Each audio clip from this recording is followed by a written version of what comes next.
Hello, my name's Duncan Elliott from Force4Coaching.com. I'm going to talk to you about stress and traumatised children.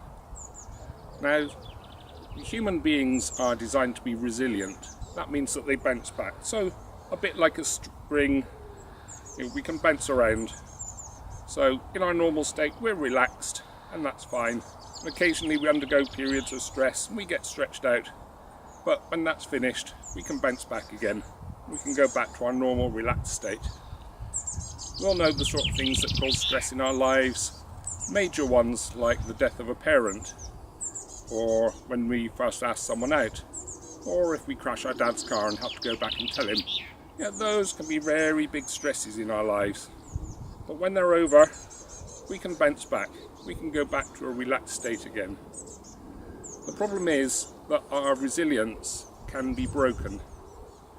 If we have stresses that are large, or that are prolonged, or repeated again and again, those can damage our stress systems so that they no longer come back down again. So, a bit like a spring, it's fine as long as we're giving it stresses within its tolerance, but if we do it too often, or we bounce it too much, then it can no longer bounce back again. And it's the same with our stress systems. So we find this in post-traumatic stress disorder, for example, where soldiers out in the battlefield, they face fear of their lives over a prolonged period. Their stress levels are high during that time, and when it's over, it doesn't come down again. And it's similar with traumatized children.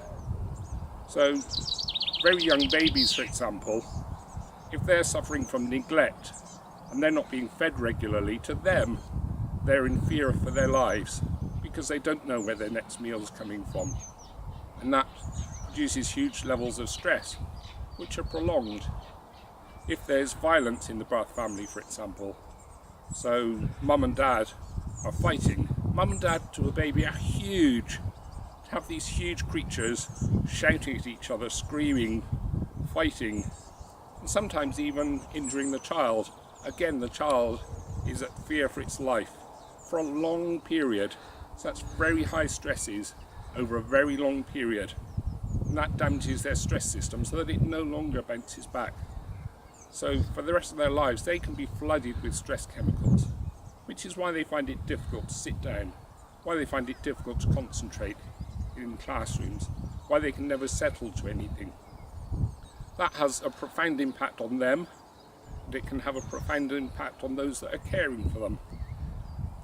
And if you have any issues with those, and you'd like to work through them with someone, contact me at Force4Coaching.com. Thank you.